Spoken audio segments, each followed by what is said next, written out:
and build out a great team, and then you're going to be in front of that wave. So just want to give a little context before our panel comes up. So tonight, I'm definitely fortunate to call each one of these people my friend, and they're people that I think will give great insights about the process of raising money, how an entrepreneur can protect themselves, and what it looks like. So first, wanted to introduce Anu first. Anu Bardwaj is the Managing Director of Women Investing in Women, and Anu is the actually spearheaded the U.S. Department of Commerce Private Equity Venture Capital Certified Trade Missions to the Nordics and Middle East, representing over 175 billion in private equity and venture capital interests. Her heart, though, for women, especially young women in VR and AR and tech, is just phenomenal. I love what she's doing. So anyone else that's interested in making that progression happen, please talk to Anu following the panel. But she needs to leave right at about 8:15, 8:30, so catch her quick. She's the best. Yeah, let's have a round of applause for Anu.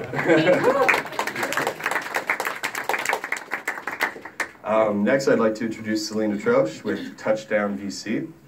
And Selena's a CFA. By the way, anyone in finance knows that CFA is the most difficult designation to get. I'm so impressed that she has a CFA.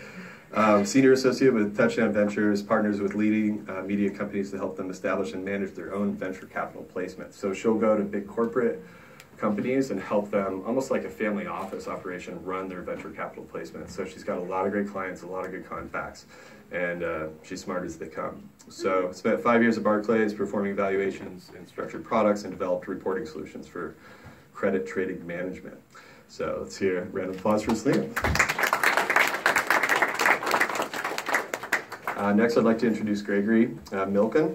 And Gregory is the Managing Director of March Capital Partners, co-owners of the Immortal Esports team, an angel investor in multiple different companies. He's all over the place, which I love, and spans diverse sectors, and he's held prior business development positions with 20th Century Fox and Warner Brothers. So a round of applause for Gregory.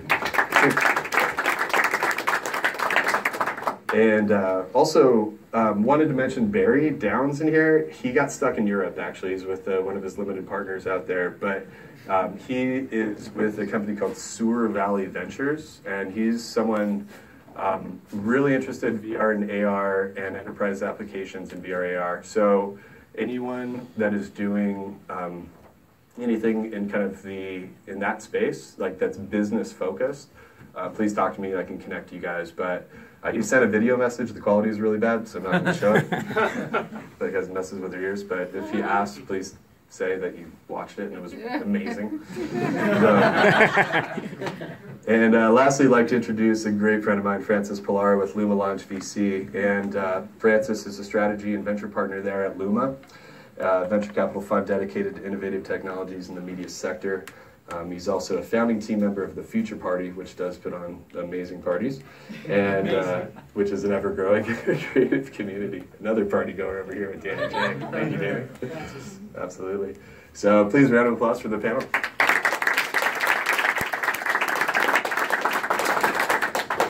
So we'll have a few questions up on the screen. And these can just be guideposts. I want all of you to kind of talk about your own personal experience. But really, we have a lot of startup companies right here that are in the VR AR space. So going into a meeting with a VC or an angel investor, what kind of pitch do you find has been most compelling, and what kind of preparation went into making sure that that pitch was something that you walked away from? At least, if maybe it doesn't fit your philosophy, but at least you respect their kind of preparation. So anyone who would like to start with that? I'll start. I think that knowing your audience is obviously super key, but I have the most respect for founders who have a really great understanding of their competitors and have done kind of a thorough diligence on their competitive analysis and know the market in that sense. And I think the most important question that we don't see answered often in decks is why? Why do you exist? Why now? Why should this business change the market? Why should I invest? So those are really the things that I think about most.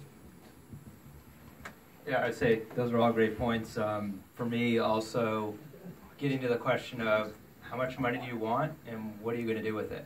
So having milestones spelled out and already thought of in advance.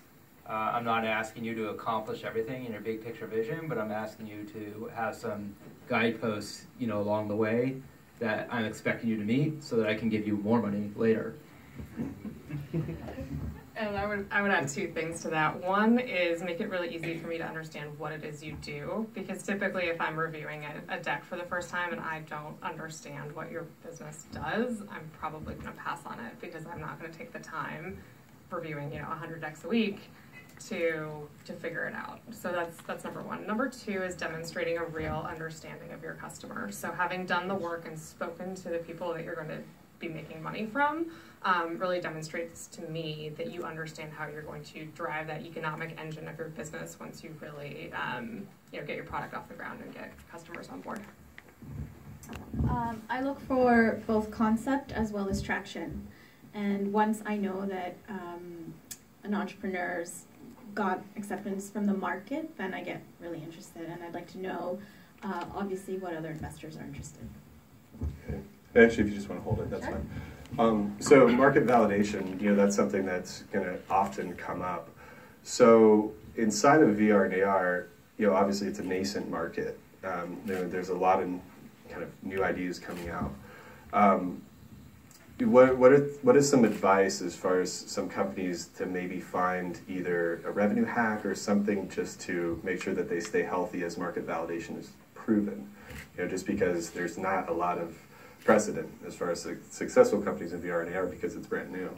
So are there any examples that you would give to companies on how to organize that way or how to make sure that they can kind of hunker down? So there's a couple competitions that I've come across. One is with Hewlett-Packard, I believe. They're big in the space, and also the United Nations. That, believe it or not, there's like a division for development, and they're looking for technologies that could not only validate the space but also improve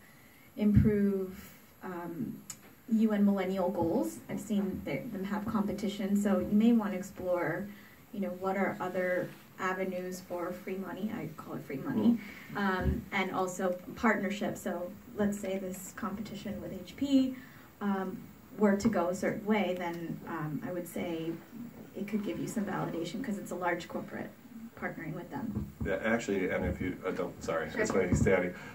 As far as company positioning, I think that's really interesting. I was with Anu out in Oslo for a conference called Catapult, and it was about impact investing. And not to say that the due diligence process around impact investing is just willy-nilly and they'll accept or fund any company. But if you're going for some kind of humanitarian cause, something that has a significant life impact, and that's your goal, then there is a big community of impact investors that are willing to fund you that wouldn't look at it with the same kind of maybe scrutiny as a typical venture capitalist. So if you don't mind, Anu, talking a little bit about a B Corp for one, and then also about the impact investment community that you're in, and then what has resonated with them. And I don't want to put you on the spot, but any kind of VR, AR technology that might connect to that impact, to tell a story about what these companies are doing. Okay, there's a couple here, and it wasn't Hewlett-Packard. I'm going to correct myself. I think it's HTC. That makes more sense. Okay. I was trying to, it's H something. And a guy named Rickard Steiber, if you want to reach out to him, he's a dear friend of mine, and he's super plugged in. Do you know him, Rickard Steiber? He's from Sweden. He was former CEO of MTGX and then moved to Silicon Valley, but he's constantly on the lookout for AR, VR technologies, and he was here about a year ago as my guest at the SEMR Summit, and I'm sure we can bring him back somehow. Sure. Regarding B Corp, it's Public Benefit Corporation. How many of you are familiar with B Corps? Awesome. For-profit, socially responsible company. So if you got a company that's doing some good out there, or you can use your technology to do some good, I would encourage you to look into B Corps, because once you get that status, you join a league of 3,000 other B Corps that all love to partner with one another, so it's your instant network. But you're also with like Do-Gooders Inc. It doesn't really exist, but it's called Do-Gooders Inc. And you find a support system. There's a group called Social Venture Networks. Venture Network, does anyone know about this group? Yeah, awesome.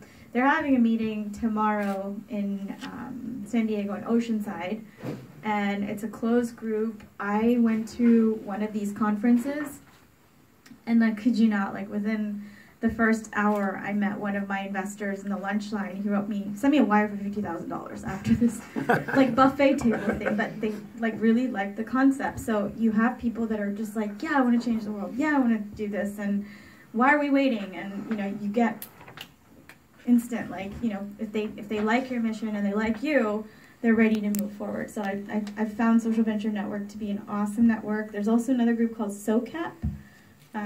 They have a large conference.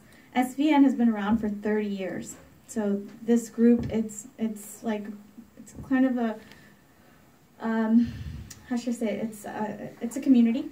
It's a really great community to tap into. And once you get plugged in, they start introducing you to other people, really engaged, dialed in, and they're very much looking forward to millennials and changing the world. So it's the attitude of these investors. You want them on board.